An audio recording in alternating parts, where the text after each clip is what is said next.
Hola, muy buenos días. Mi nombre es Alexander Ascanio. Soy estudiante del programa de medicina de segundo año de la sección 7. En esta oportunidad tengo el gusto y el agrado de hablarles acerca de la neumonía, no sin antes hablar un poco acerca de la anatomía del sistema respiratorio. El sistema respiratorio está formado por las estructuras que realizan el intercambio de gases entre la sangre y la atmósfera. El oxígeno O2 es introducido dentro del cuerpo para su posterior distribución a los tejidos, mientras que el dióxido de carbono, CO2, producido por el metabolismo celular, es eliminado al exterior. Ahora encontramos la anatomía del tracto respiratorio superior y en ellas encontramos la nariz y las fosas nasales. La nariz es la parte superior del sistema respiratorio. La parte superior de la nariz es ósea y se llama puente de la nariz.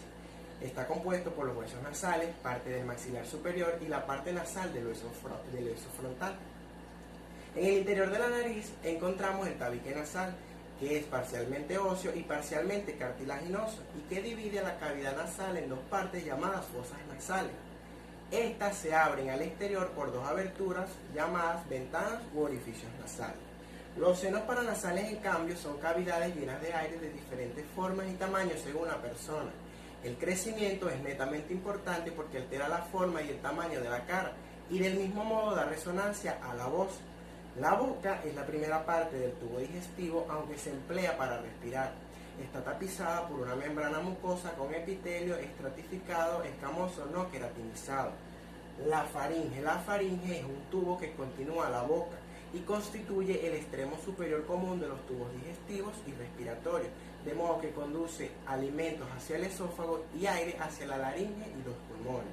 Ahora bien, la laringe es un órgano que se encarga de la emisión o fonación de sonidos con la ayuda de las cuerdas vocales.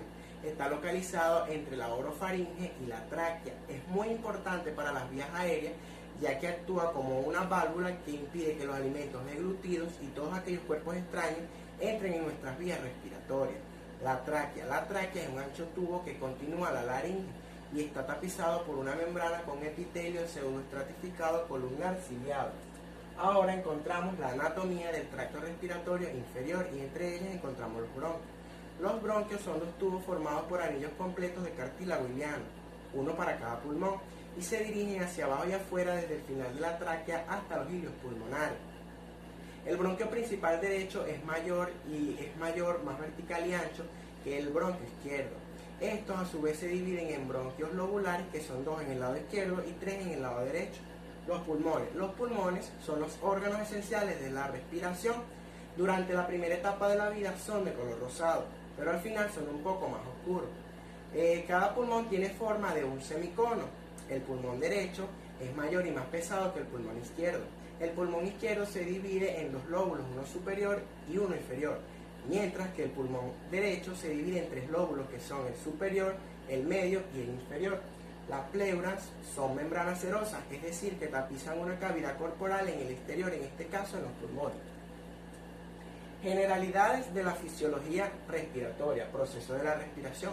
El proceso de intercambio de oxígeno y dióxido de carbono entre la sangre y la atmósfera recibe el nombre de respiración externa. El proceso de intercambio de gases entre la sangre de los capilares y las células de los tejidos, en donde se localizan esos capilares, se denomina respiración interna. El proceso de respiración externa se divide en cuatro etapas, que son: número 1, la ventilación pulmonar o intercambio del aire entre la atmósfera y los alvéolos pulmonares; número 2, la difusión de gases o paso del oxígeno y del dióxido de carbono desde los alvéolos a la sangre y viceversa; número 3, transporte de gases por la sangre y los líquidos corporales; y número 4, la regulación del proceso respiratorio. Ahora encontramos la ventilación pulmonar. Es la primera etapa del proceso de la respiración y consiste en el flujo de aire hacia adentro y afuera de los pulmones. Con esto quiero decir inspiración y expiración. La inspiración, el diafragma se contrae, los pulmones se expanden. Expiración, los pulmones se relajan, el diafragma se retrae. Trabajo de la respiración. La contracción muscular solo ocurre durante la inspiración, ya que la expiración es un proceso relativamente pasivo que solo ocurre la relajación muscular. Transporte de oxígeno. Una vez que el oxígeno ha atravesado la membrana respiratoria y llega a la sangre pulmonar, tiene que ser transportado hasta los capilares de los tejidos para que pueda difundir al interior de las células. Ahora bien, encontramos el transporte de dióxido de carbono. Se realiza en los tejidos como resultado del metabolismo celular, de donde es recogido por la sangre y llevado hasta los pulmones. Ahora encontramos qué es la neumonía. La neumonía es la infección del pulmón que puede ser causada por múltiples microorganismos. La neumonía se clasifica según se adquiere en el día a día de una persona, pudiendo ser neumonía adquirida en la comunidad o simplemente adquirida en un centro sanitario. La neumonía más común es la producida por una bacteria llamada neumococo, o como ya muchos de nosotros la conocemos, Streptococcus pneumoniae. Dentro de su fisiopatología, los microorganismos llegan hasta las vías respiratorias inferiores al ser microaspiradas desde la orofaringe, que es la vía más común. La neumonía clásica, ejemplificada por ser la causada por el Streptococcus pneumoniae, se divide en 4 fases. Número 1, edema. Número 2, hepatización roja. Número 3, hepatización gris. Y número 4, resolución. Dentro de sus manifestaciones clínicas se presenta la llamada neumonía típica, que se presenta en horas o de 2 a 3 días de tos con expectoración purulenta y rumbrosa, en algunos casos con sangre, conocidas como hemóptisis, dolor torácico y disnea. También se presenta la neumonía llamada atípica, que se presenta con síntomas graduales como fiebre, dificultad para respirar, malestar general, fatiga, artralgia, mialgias y cefalea. Ahora conozcamos un poco acerca del Streptococcus pneumoniae o neumococo. Es un microorganismo patógeno que es capaz de causar en el humano diversos factores o procesos invasivos. Se trata de una bacteria gram negativa de 1,2 a 1,8 milímetros de longitud y que presenta forma oval. En el extremo distal es lanceolado. Diagnóstico. Se realiza una radiografía del tórax. También es necesario realizar una exploración física. Una vez que se establece el diagnóstico, se requieren otras pruebas más. Dentro de su prevención, hay pocas medidas para prevenir la presencia de una neumonía, puesto a que en algunas veces se presenta tras un proceso viral o gripal. La vacuna anual es recomendable en personas con factores de riesgo. Incluyen personas mayores a 65 años, personas con enfermedades bronquiolares y personas con enfermedades renales. Ahora encontramos la neumonía extrahospitalaria. Epidemiología y etiología. Afecta a cerca de 4 millones de personas cada año y se presenta frecuentemente en personas con alguna enfermedad a fondo.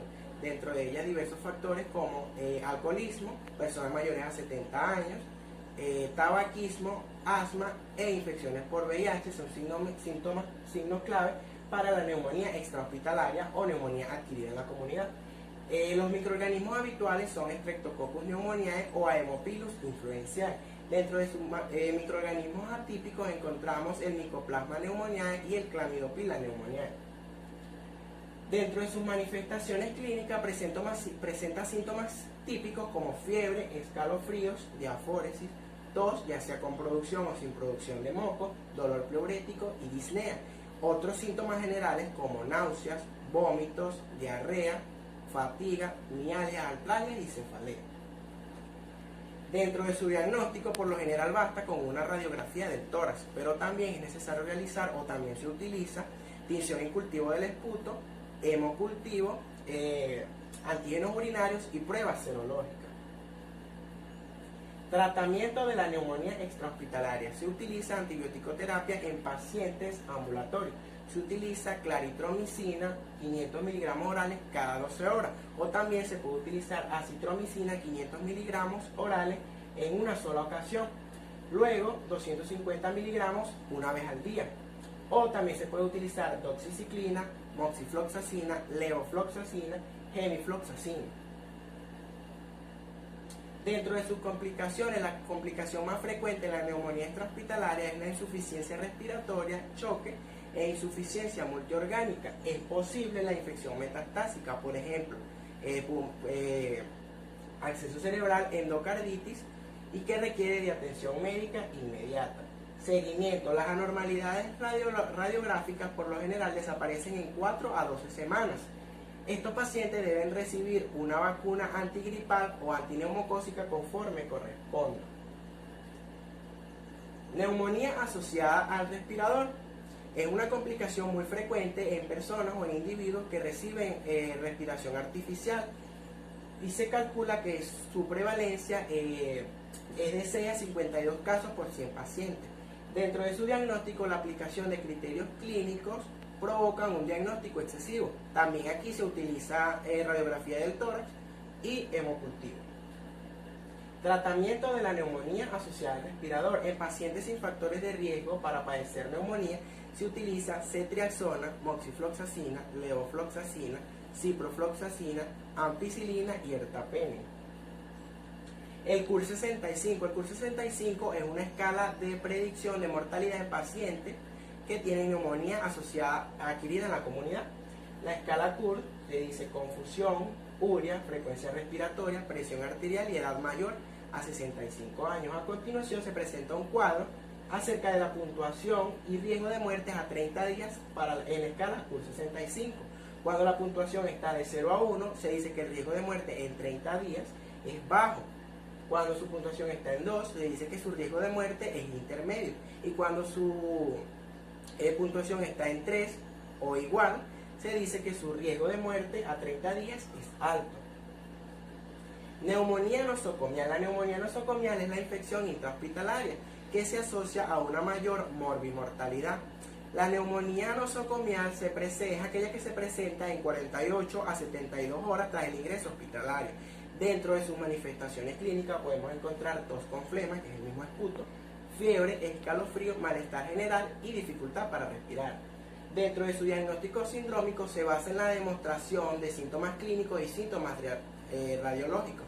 Por ello es importante definir neumonía definitiva y neumonía probable. Dentro de ese diagnóstico se utiliza evidencia radiográfica, estudio anamopatológico del pulmón. En la neumonía probable se utiliza cultivo y hemocultivo. A continuación, las técnicas de la neumonía nosocomial. Dentro de las técnicas no invasivas encontramos hemocultivo, cultivo del esputos y antígenos urinarios. Dentro de las técnicas invasivas en la neumonía nosocomial se utiliza la punción transtorácica, técnicas broncoscópicas como cepillado bronquial mediante catéter telescopado, también un lavado bronquiolar. Dentro de las técnicas no broncoscópicas encontramos en pacientes intubados aspiración bronquial y mini lavado bronquioalveolar. Dentro de sus referencias bibliográficas en mi investigación se basó acerca del Gayton y Hall Tratado de Fisiología Médica, también sobre el manual Harrison, el manual de medicina interna, y la anatomía con orientación clínica, tercera edición, Panamericana, 1993. La sabiduría no implica saberlo todo. A veces es poder reconocer que no sabemos y estamos dispuestos a dejarnos guiar. Gracias por su atención.